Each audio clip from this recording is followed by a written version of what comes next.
2009 and in 15 years it has collapsed. Like you have said, this structure has been built in 2009, and what we have asked the DIAL, Delhi International Airport Limited, also is to do a verification inspection from their side. But we are not just leaving it up to themselves. The ministry, from the ministry, we have DGCA also, which underlooks the safety aspect. So they will also be supervisioning this inspection, and they will also give us a report. And from our ministry side, I can assure you that this is taken as a very serious incident also, not just in this airport, but across the country.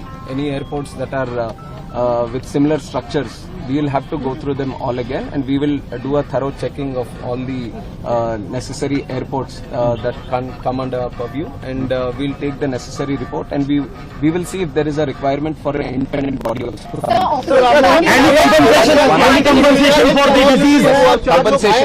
Compensation has also been announced, 20 lakh for the deceased, and also for the injured 3 lakhs. Opposition ये आरोप लगा रहा है कि जल्दबाजी में यहाँ पर इनॉग्रेशन किया गया था, तो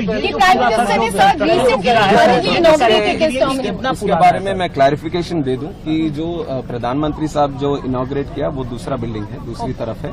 जो यहाँ कोलैप्स हुआ है वो 2009 में पुरानी बिल्डिंग है, 2009 में जो उस टाइम ओपन हुआ था, तो उसके ऊपर जो इंस्पेक्शन करना है वो अभी करवाएंगे। सर, विजुअल देखने में लग रहा है कि जो अंदर का आयरन बार से वो रस्टेड है, साफ दिखाई दे रहा है, उनपे पेंट भी नहीं है, तो इतनी लापरवाही कैसे थी? हमें अब तुरंत हम कमेंट नहीं कर सकते, इसके ऊपर तो थरो इन्वेस्टिगेशन होना है, और जो टेक्निकल एस्पेक्ट, जो फॉरेंसिक या सिक्योरिटी एस्पेक्ट जो देखते हैं बिल्डिंग का, वो सब अपना रिपोर्ट देंगे, तो उसके हिसाब से हम ये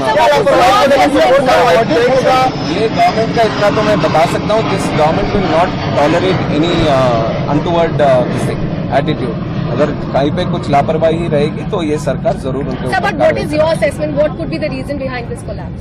That has to be. I just got to know in the morning, and since then we have been.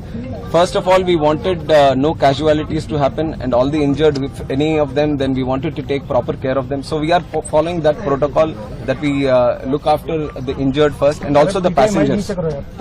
Whoever are supposed to be traveling from here, we wanted to give them assurance and safety, and also the convenience of traveling again. So that aspect we are taking care of right now.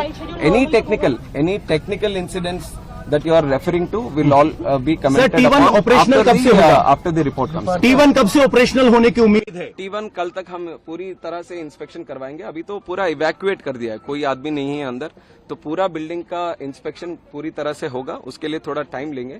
तो इसलिए जब तक ये बंद है, अभी T2 और T3 से उनके ऑपरेशंस चालू होंगे। राष्ट्रव्यापी अब ऑडिट भी इस तरह के मेजर एयरपोर्ट जहाँ हैं, जहाँ मैंने बोला है कि बाकी जगहों पे भी जहाँ पे इस तरह के स्ट्रक्चर्स होंगे, उसके ऊपर भी एक बार देखेंगे, क्योंकि मानसून का भी टाइम है, तो जरूर सेफ्टी के हिसाब से वो निर्णय भी हम करेंगे। सर, एक सीरियस कंसर्न ये है कि कोई तूफान नहीं आया था, बारिश थी, प्री मानसून बारिश थी। वही टेक्निकल बिल्डिंग के बारे में जो भी बातें होंगे, let the investigation committee do their thing, and once the report comes I will give you a clarity. Committee का हिस्सा है, कौन सी अथॉरिटीज हैं इसमें? अभी देख रहे हैं इंडिपेंडेंट बॉडी कौन सा निर्णय करे, और हमारी तरफ से जो इंटरनल सिक्योरिटी और सेफ्टी का जो देखता है DGCA, that will be part. Will airport operator will be held liable for this lapses? Let us see what the report says.